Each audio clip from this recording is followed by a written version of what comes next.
아프리카에서 동남아시아까지 중국 기업과 화교 사회를 겨냥한 불매 운동행이 심지어 폭동에 잇따라 발생하고 있다. 어떤 곳에서는 상점과 사업장이 파괴되었고, 어떤 곳에서는 정부가 비공식적으로 법을 강화했으며, 심지어 국경에서는 중국 여권이 별도로 표시되었다. 주목할 점은 바로 이들 국가가 과거 베이징으로부터 수십억 달러의 차관과 개발 원조를 받아왔다는 사실이다. 철도항만 발전소, 한때 협력의 상징으로 홍보되던 시설들이 이제는 논란의 중심이 되고 있다. 이번 영상에서는 중국 불매 현상을 분석한다. 그 기원 동기 결과, 그리고 가장 중요한 것, 이 반발의 물결에서 누가 실제로 이익을 얻고 있는가.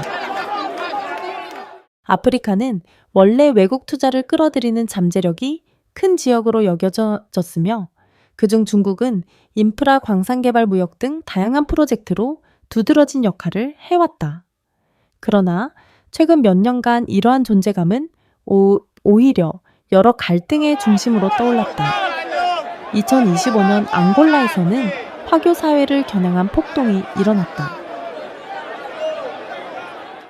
중국인이 운영하는 수많은 상점과 공장이 파괴되고 약탈당했다. 일부 시설은 주민들이 몰려드는 것을 막기 위해 컨테이너와 철조망으로 차단해야 했다. 다수의 사상자가 보고되었으며 그 중에는 중국인 사망자도 포함되었다. 직접적인 원인은 앙골라 정부가 전기 요금을 30% 인상하면서 생활비와 운송비가 급등한 데에서 비롯되었다. 평화적인 시위는 빠르게 폭력으로 변했고, 주민들의 눈에는 중국 기업이 부패한 정부와 공모하며 현지인들 대신 권력층의 이익을 대변하는 존재로 비춰졌다. 더불어 노동 문제도 불씨가 되었다. 일부 비정부 기구 보고서는 현지 주민들이 거의 고용되지 않고 대부분의 노동자가 외국에서 파견된 인력임을 지적했다. 이로 인해 불공정하다는 인식이 퍼지며 사회적 갈등이 잠재적으로 폭발했다. 그 직후 기니비사우 역시 또 다른 분쟁 지역이 되었다. 중국 기업이 운영하는 지르콘 광산에 대해 현지 주민들이 집중적으로 반대 시위를 벌였다. 원인은 수질오염과 농업에 직접적인 피해를 준다는 의혹에서 비롯되었다. 주민들은 이 프로젝트의 경제적 이익이 공정하게 분배되지 않는 반면 환경적 부담은 자신들이 떠안고 있다고 주장했다. 앙골라와 기니비사우뿐만 아니라 짐바브웨나 나미비아 같은 국가들도 불만의 물결이 번지고 있다. 이곳 주민들은 중국에서 수입된 상품이 가격은 저렴하지만 품질이 낮아 국내 시장을 어렵게 만든다고 불평한다. 현지 기업들은 가격 경쟁에서 밀리고 소비자들의 전통 상품에 대한 신뢰도 점점 약화되고 있다. 이러한 압도적 우위는 자국 시장이 자기 땅에서 잠식당한다는 불공정한 감정을 낳았다. 반발의 물결은 아프리카에만 머무르지 않고 동남아시아에서 동아프리카까지 확산되고 있다. 라오스에서는 최근 중국 여권 소지자가 입국할 때 과도한 비용을 지불해야 한다는 소식이 여론의 주목을 받았다. 아직 공식 확인은 없지만 이 조치는 많은 사람들에게 국경에서의 차별적 심리를 반영한 암묵적 신호로 받아들여졌다. 이는 일종의 상징적 조치로 현지 정부나 사회가 외국 자본과 인구 압력에 불편함을 느끼고 있음을 드러내는 메시지로 볼 수 있다. 더 넓게 보면 이 현상은 전략적 과제를 제기한다. 외국 투자를 받아들이는 동시에 국가 이익을 어떻게 지켜낼 것인가. 이는 단기 경제적 이익이 장기적인 정치, 사회적 위험과 쉽게 충돌할 수 있는 세계화의 맥락 속에서 많은 정부들이 직면하게 될 공동의 도전이 될 것이다. 수십 년 동안 중국의 원조 전략은 도로, 항만, 광산 같은 대규모 인프라에 집중되어 왔다. 겉으로는 이는 상호 이익을 위한 협력 프로젝트로 보였다. 그러나 실제로는 대부분의 이익이 정치, 엘리트나 대기업에 돌아갔고 현지 주민들은 직접적인 혜택을 거의 누리지 못했다. 주목할 점은 최근 중국이 아프리카 오손 3개국의 상품에 대한 수입세를 철폐하겠다고 발표했다는 것이다. 국제 언론은 이를 이미지 회복과 협력 공간 확대를 노린 움직임으로 평가했다. 그러나 전문가들은 더 중요한 질문은 이것이라고 본다. 이러한 무역 특혜 정책이 확산되는 불만을 완화하기에 충분한가? 또 다른 근본 원인은 전 세계에서 중국 이미지가 화교 공동체와 연결되는 방식에서 비롯된다. 국제적으로 중국은 흔히 통제와 국가 권력을 중시하는 집권적 정치 체제로 묘사된다. 국가 이미지를 부정적인 편견이 뒤덮을 때 해외에 거주하는 화교 공동체도 그 정부를 대표하는 존재로 쉽게 간주된다. 이는 역설을 낳는다. 많은 교민들이 정치와 전혀 무관함에도 불구하고 국제 갈등에 영향을 피하지 못한다는 것이다. 이는 국가 이미지에 따른 연좌 효과라 할 수 있다. 보이지 않는 국제 정치 압력이 화교 공동체를 비난의 대상으로 만들고 그들이 단순한 노동자 사업가 혹은 평범한 주민임에도 불구하고 타격을 받게 되는 것이다. 국가 이미지 문제 외에도 화교 공동체가 쉽게 주목받는 또 다른 이유는 그들이 베이징의 외교 활동과 연결된다는 점이다. 많은 국가에서 공동체 행사는 종종 중국 대사관이 주최하거나 장려한다. 비록 문화적 사회적 목적을 가지고 있다 하더라도 이러한 활동은 때로 정치적 영향력 전략의 일환으로 인식된다. 현지인의 눈에 화교 공동체는 단순한 이주민이 아니라 때때로 중국의 대외 정책을 지원하는 집단으로 여겨진다. 이로 인해 그들이 사는 사회와 보이지 않는 간극이 형성되고 국제 정세가 민감해질 때마다 갈등이 쉽게 불거지게 된다. 중국이 부정적인 반응에 직면하자 주요 강대국과 국제기구들은 신속히 이 상황을 활용하여 권력 균형을 재편하려 했다. 미국과 동맹국들은 이를 베이징의 영향권에 속했던 지역에서 존재감을 강화할 기회로 여겼다. 워싱턴은 아프리카에서 안보 경제 협력을 확대하고 동시에 중국이 추진 중인 프로그램과 직접 경쟁하기 위해 인프라 연결 프로젝트를 확장했다. 반면 유럽은 보다 방어적인 접근 방식을 택했다. EU 국가들은 특히 인프라 데이터 사이버 안보와 같은 전략적 분야에서 투자 자본의 흐름을 강화된 감시 아래 두었다. 이는 중국이 주도하는 외국 자본에 과도하게 의존하는 시나리오를 피하기 위한 예방적 대응이었다. ASEAN은 복잡한 그림을 보였다. 일부 국가는 거리를 유지하며 중국과의 협력이 유익하면서도 위험을 내포한다고 보았고 다른 국가는 당이 경제적 이익을 위해 여전히 협력을 적극 추진했다. 정부뿐 아니라 국제 기업들도 즉각적으로 이 틈새를 포착했다. 중국 투자자에 대한 신뢰가 약화되자 미국, 유럽, 일본, 인도 기업들이 곧바로 광업에너지 인프라 분야에서 시장 점유율 확대에 나섰다. 이는 중국의 이미지 약화를 경쟁 우위를 차지할 수 있는 기회로 전환한 전략적 행보였다. 긴장이 고조된 시기 중국의 외교 시스템, 특히 아프리카와 동남아시아의 대사관들은 고도의 방어 태세에 돌입했다. 중국 자본이 투입된 사업장과 자국민의 안전을 반드시 보장하라는 일련의 공식 성명이 발표되었다. 양자 차원에서 베이징은 긴급 대화를 촉진하며 긴장을 완화하는 동시에 자국의 존재가 합법적이며 국제적 약속에 따라 보호받아야 한다는 메시지를 전달했다. 국내 언론 공간에서는 접근 방식이 완전히 달랐다. 베이징은 정보의 영향을 의도적으로 축소하며 앙골라, 기니비사우, 케냐에서의 사건들을 단지 개별적 사고로 규정했다. 공식 언론은 반중 정서의 체계적 성격을 강조하지 않고 국내 여론을 안심시키며 신뢰 위기 가능성을 줄이려 했다. 이런 방식으로 베이징은 해외 경제적 이익이 흔들리고 있다는 인식을 막고 안정적이고 통제 가능한 이미지를 유지하고자 했다. 안보와 외교적 조치와 더불어 베이징은 금융수단을 활용해 관계를 유지했다. 중국은 일부 국가에 부채 재조정이나 새로운 대출을 제한하며 이전보다 유연한 협력 조건을 내걸었다.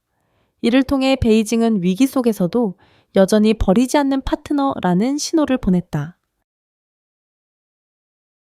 그러나 국제 분석가들은 부채를 전략적 도구로 활용하는 것이 베이징의 입지를 유지하는 데 도움이 되지만 동시에 수원국의 지속 가능성과 의존성에 대한 논란을 키울 수 있다고 경고한다. 베이징의 다층적 대응을 보면 핵심 전략은 국내를 안심시키면서 동시에 대외적으로 갈등을 완화하여 위기를 통제하는 것임을 알 수 있다.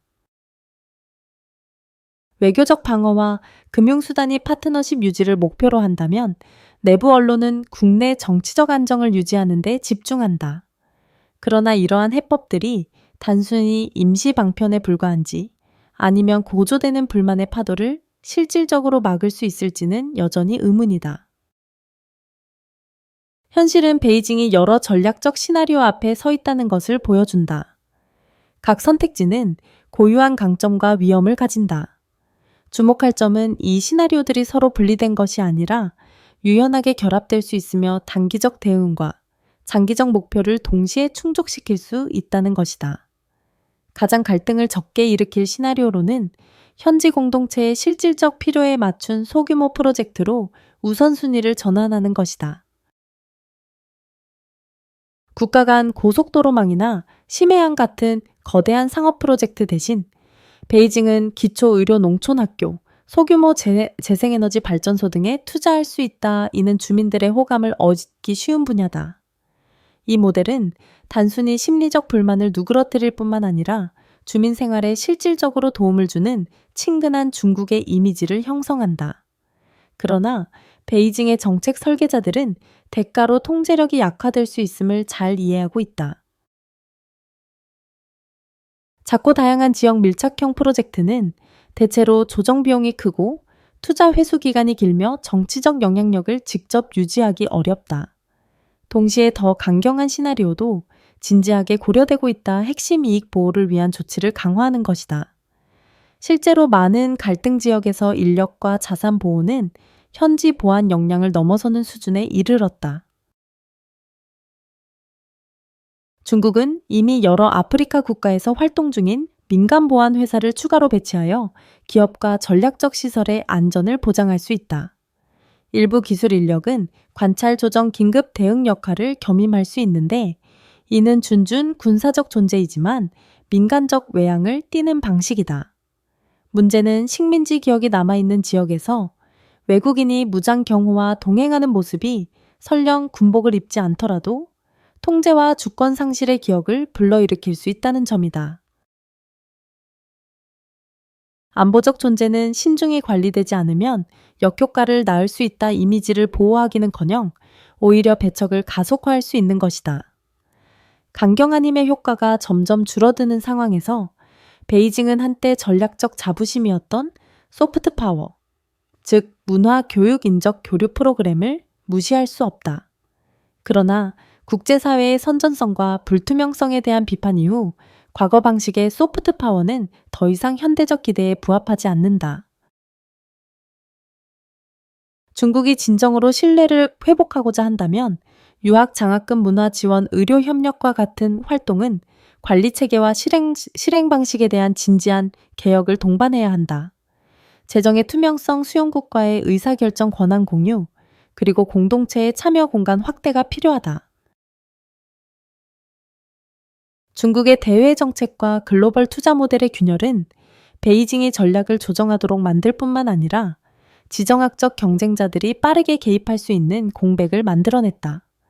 모든 사건이 전략적 이익을 위해 활용되는 세계에서 중국의 위기는 서방 국가들, 특히 미국, 유럽, 그리고 G7 주요 경제국들, 이 개발도상국 지역에서 입지를 재확립할 수 있는 황금 기회가 되었다. 가장 뚜렷한 대응 중 하나는 과거 중국의 영향권으로 여겨졌던 국가들의 법적 체계에서 나타났다. 인프라 프로젝트 입찰 조건 강화 자본 흐름과 기술 출처의 투명성 요구 독점 방지, 기준 마련은 단순히 국가 이익을 보호하기 위한 것이 아니라 중국 기업의 진출 속도를 늦추기 위한 직접적인 조치였다. 마늘은 정부가 이제는 계약자에게 현지 파트너 확보, 국내 노동자 고용 비율, 명확한 기술 이전 약속을 요구하기 시작했다. 이는 과거 중국이 회피하거나 형식적으로만 이행했던 부분이다. 한편 여러 국가의 언론은 중국을 불투명한 세력, 심지어 불안정과 조작과 연결된 존재로 묘사하는 기회를 놓치지 않았다. 현지에서 발생한 시위 폭동 갈등 사례들은 과도한 비중으로 보도되었고, 때로는 필요 이상으로 강조되었다. 이는 단순히 현실을 전달하는 것이 아니라 대중에게 경각심을 불러일으키고 동시에 경쟁 국가들이 내세우려는 문명적 차이를 두드러지게 하는 전략이었다.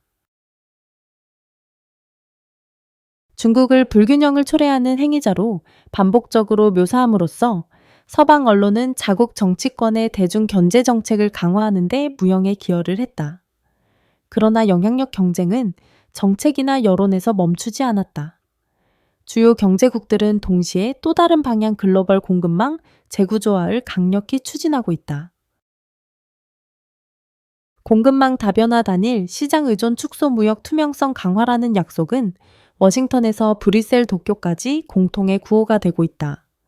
이는 지정학적 변동으로 인한 중단 위험에 방어하는 동시에 중국이 일대일로를 통해 구축해온 의존 지배 모델을 간접적으로 약화시키는 방법이다. 주목할 점은 이러한 대응 흐름 속에서 긍정적인 신호가 부각되었다는 것이다. 베이징 정부와 전 세계 화교 공동체를 분리하려는 노력이다. 점점 더 많은 국제기구 NGO 인권운동가들이 중국 정부의 행위와 해외 화교들의 일상생활을 명확히 구분할 것을 촉구하고 있다. 이는 공동체가 고립되거나 정치적 반사작용으로 인한 차별의 희생양이 되는 것을 막기 위한 중요한 조치다. 동시에 국제적 긴장이 아무리 고조되더라도 서방 국가들이 민주적 가치를 확인하고 개인을 집단적 편견으로부터 보호하려는 방식이기도 하다. 현재 위기의 소용돌이 속에서 베이징의 경쟁자들은 단독으로 행동하지 않는다. 법률 언론 경제 전략에서의 모든 행보는 하나의 장기적 목표를 향하고 있다. 글로벌 권력 구조를 재편하는 것. 그 구조에서 주도권은 일방적인 금융력으로만 밀어붙이는 강대국이 아니라 영향력과 책임을 조화시키고 권력과 투명성을 함께 추구하며 국제사회의 합의에 기반해 개입하는 세력에게 돌아가게 된다. 중국은 복잡한 과제 앞에 서 있다 영향력을 유지하면서도 반발을 더 이상 촉발하지 않는 방법을 찾아야 한다. 만약 전략적 조정이 없다면 중국은 직접적인 대결 때문이 아니라 국제 체제 속 보편적 가치와 기대에서 점점 멀어짐으로써 부드러운 고립 상태에 빠질 가능성이 커질 것이다. 이는 중국이 계속 참여하기 위해 반드시 조정해야 하는 새로운 균형점의 시작일까? 아니면 기존 권력 모델이 더 이상 우선시되지 않는 새로운 질서의 조용한 재편, 신호일까? 방금의 분석이 여러분에게 지정학적 움직임의 본질을 더 선명하게 보여주었다면 놓치지 않도록 좋아요와 구독을 눌러주시길 바란다.